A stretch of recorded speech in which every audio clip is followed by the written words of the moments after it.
महात्मा सौनक सिंह ने सूर्य जी को पूछा, कहा गुरुवर लक्ष्मीपति नारायण भगवान कौन से व्रत से ज़्यादा प्रसन्न हो जाते हैं, उसके बारे में आप हमें बता दें। तब उन्होंने जवाब दिया कि ऐसा धरती का एक व्रत है, वो 11 का व्रत है, एकादशी का व्रत है, जिससे से भगवान प्रसन्न ही नहीं हो जाते।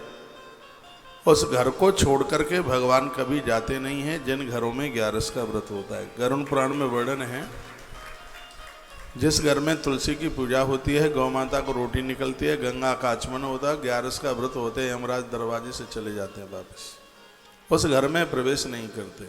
और सही बात तो यह है कि आपके घर में तुलसी नहीं है तो आप किसी जघन्य अपराध का भोग भोग रहे हैं। वैष्णव जन होकर के घर में गंगाजल नहीं, जिस घर में गंगाजल नहीं वहाँ देवता नहीं, वहाँ भूत प्रेत रहते हैं। गंगा महात्म्य में ऐसा वर्णन है। घर में गंगाजल, गौ माता के लिए रोटी, अतिथि का आदर मान सम्मान, कंठ में तुलसी रुद्राक्ष, भगवत भजन हरि भजन।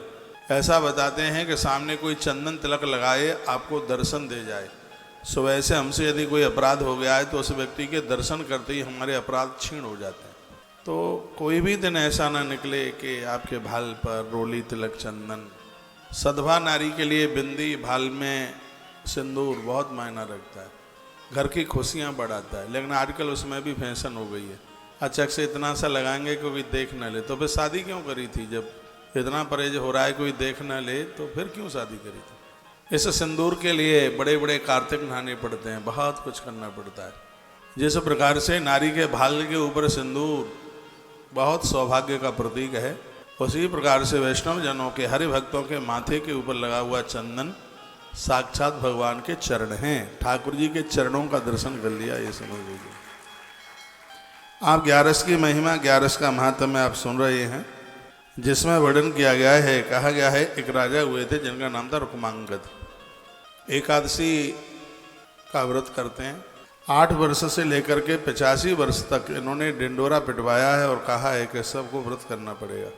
रोगी हैं, बीमार हैं, अपांग हैं, चलने में असमर्थ हैं, इस राजा ने उनसे भी व्रत करवाया। राजा हाथी पर बैठ करके ढिंडोरा पिटवाता था कि आज एकादशी है, कोई भी अन्न नहीं खाएगा, जो अन्न खाएगा उसे प्राण दंड मिलेगा।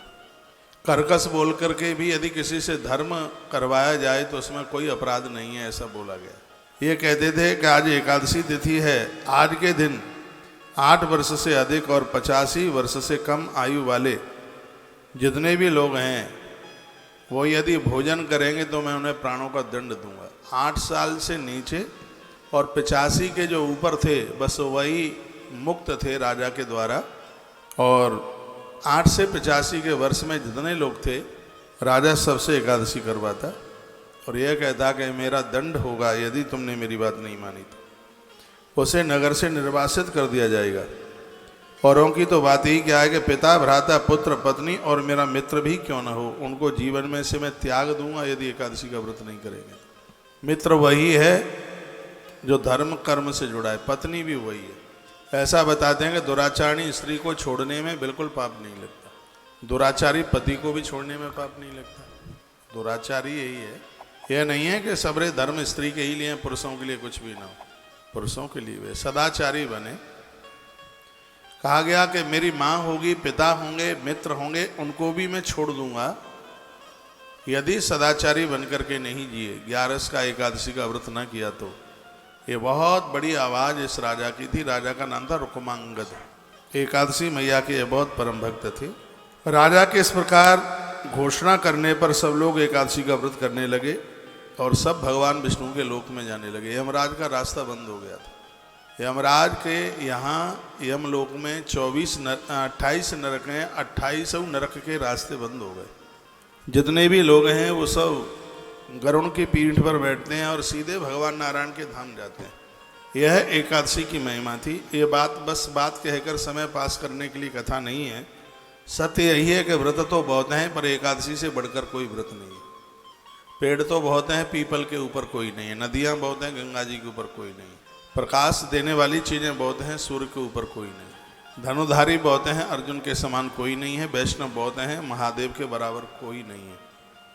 धान बहुत हैं, जौ के बराबर कोई नहीं है। फूल बहुत हैं, कमल के बराबर कोई नहीं है। पत्र बहुत हैं, तुलसी के बराबर कोई नहीं है। यह स्वयं भगवान ने कहा है। भगवान कहते हैं कि जो इस 11 का व्रत करते हैं उनको मैं स्वयं अपना गरुण लेकर के लेने के लिए आता हूँ। वो यमराज के संग नहीं जाते, उन्हें वैतरणी जाने की जरूरत नहीं पड़ती।